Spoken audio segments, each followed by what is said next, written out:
at Staples. It's my FedEx depot in my small town. About 20 minutes away from home. It's absolutely perfect temperatures. That's one of the big delays. This part of this order, the bulk of this order was actually started back in December at the Canadian Pet Expo. But we had to kind of wait for a lot of things to happen. One mainly being weather. And today, it's 1 above 0 right now. So it's 1 degree above freezing temperature in Celsius here in Canada. So let's go get the package. It's a pretty large box there. There's a full-size dolphin box behind it that's just sitting there for me doing stuff. But it's a nice big box. Let's get her home. All right, let's dig into it.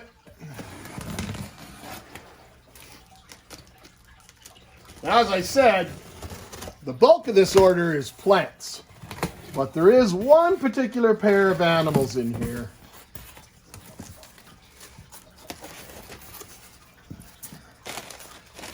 Now this was just shipped yesterday afternoon, so it was just overnight. So it did really, really well. I've already seen one of them already, and it's massive. But we got some Vivarium Burgundy. Great little fast-growing little vine. Cistency Vivarium, another vine. And they've obviously packaged everything up, so I'm going to have to try and hide that guy. We're going to show that last. This is a Microsorium, so this is related to Java fern, the aquarium plant. But this one is more terrestrial, still rhizomaceous, so still going to ramble along on a nice little rhizome. Great little plant. And the rest of this is all plants as well. Holy smokes. How many plants did you order, Biggs? I don't even remember. Now this is pennywort, hydrocotyl. Nice big healthy portion of this. This one we're going to be able to use and grow this in one of the tanks and let it grow out of the water because it's already doing that. This is peacock club moss. Nice good bottom ground plant. Very healthy. So far we've only opened up a few of the plants and we're already crazy impressed. Now I'm just going to move this entire portion over here. We're going to look at that in a bit. Let's see what else we got here. Mostly just paper.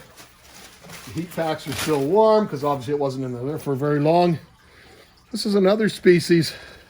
I don't know if this is a Vivarium or not. I don't really remember. But it's sold as purple Ecuador.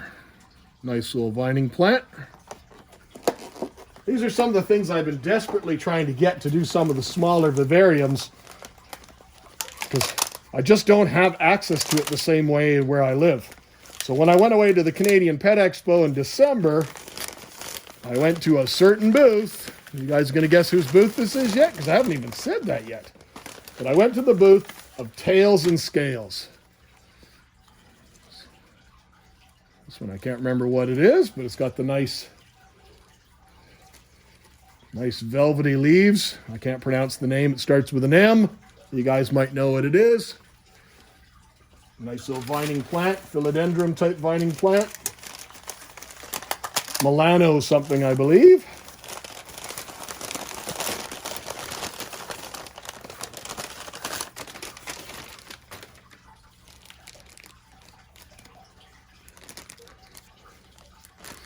Okay, now this is weird because this isn't what we were actually looking for, but that's what they sent, so okay.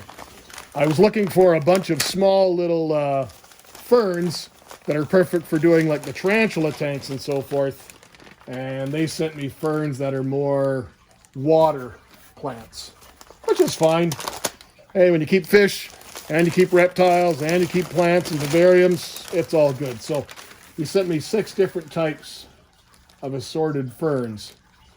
Maybe they all aren't fully aquatic. I don't know. I'll take a peek at them when we get them all out and look a little bit closer. It's like Christmas. Another type of fern. Oh no, most of these look aquatic. Get some of the stuff out of the way. This will be another fern. This will be another fern, and that'll be the 6 of those. Let's see if we got something more exciting to look at. What's this one? Because some of this was so long ago, I don't even remember what it was. No, oh, this is one of those, this is a type of ficus. Not oak leaf, but it's another type of ficus, and it's a very, very nice, big, healthy clump. And then I did order 2 of these. Some of these I see, only a couple of these have labels, but this is Philodendron squamiferum. And I love these because they get the nice hirsute stems. They get the nice leaves, the hairs on their stems. Makes them look really, really cool. That's one of the things I absolutely love about this type of plant. These are plants that will go in just into the greenhouse for now. There's another one there. And those ones will go into the greenhouse for now, but they'll end up going on the jungle wall, which we're started doing the quickcrete work on, so it is getting some progress finally. And what is this one? This is the Epiprinium. Now this one here was ordered specifically for the tokay geckos. This is an Epiprinium albipissimum. This is one that requires a much less humidity, faster growing. It looks cool. That should do well. We'll get that one probably planted right away today. That tokay gecko palace has been desperately waiting for plants coming since December.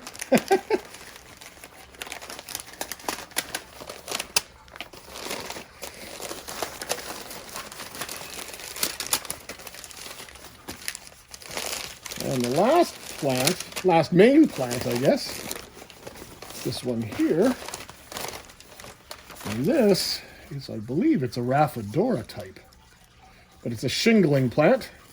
So you see it grows and rambles. Yes, it's Rhaphodora carthalsi, and they'll do really, really well. Now the intention for something like this was possibly going up the back wall of one of the gecko palaces and stuff, but we'll see what we're going to do with that. Now you guys are probably waiting on Aza Bigs. What are those 2 cool things that you put aside? Let's take a peek at those. All right, the critters are here. The tank's as ready as it's going to be for right now. It's got the screen lid on top. I'm going to be putting some inserts of some acrylic inside, except for one of them to retain the humidity better. I have to drill through and install the misting jets, which won't take me very long. And then I just have to install a draw vent fan, because then the cross flow of the air circulation will come through the front, roll up, and then be pulled out the back. But the animals in question, here's one of them here. And this is a Uroplatus fimbriatus. These are animals that I've kept and bred many, many, many years ago, but the one I've always wanted to have them again. I absolutely love the eyes on them. Now they're they're not a delicate species, but they really don't do well with any real handling of any kind. So I'm going to reduce the stress as much as possible by pretty much not handling them. And we're just going to let them kind of come out and enjoy their environment. I believe this one to be the female. Come on. Come on, up you go. There you go. No, you don't want out this way. You want to stay in there. So this is our girl. She's a beautiful girl. We're going to let her just adjust for a little bit. It's pretty impressive already. But I'd like her to go back into the background a little bit so I can bring out the male. Yeah, come on. There you go. No, not this way. The other way. Go the other way. Go the other way. Other way. Yes. Other way. Okay, on the plants is fine too. There, go find a nice spot to settle in and relax. Now the other one is the male. The male's a monster. He's very impressive. So, my friend Nelson over at Tails and Scales, you've outdone yourself, man. Thank you very much. He went out of his way to find me an appropriate female.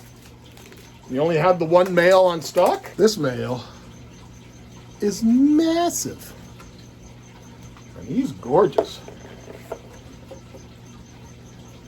Get him some calcium. He's got his calcium storage used up a little bit. We're going to get him in here. Come on. Stop trying to fight me. He's got a little tiny bit of rostral damage, but I want that to... Come on. There you go.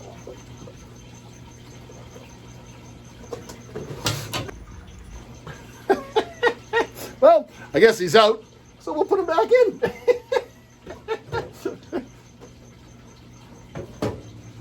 what an impressive animal. Absolutely love their eyes. It's got a little bit of rostral damage, but it's nice and clean. That's just from being in the container. I think he'll do fine. You can see his hemipenal bulge there. So he's a nice mature male. This is a big boy. But it's that eye that just absolutely gets it for me. Outstanding. And then the female, well, she's over here. She was looking at me a minute ago, but there she goes. Kind of settle in. She'll kind of rehydrate herself, have a little drink. I've moistened down the plants and everything, but I think I'll give them a good spray as well, because that way they can rehydrate really well.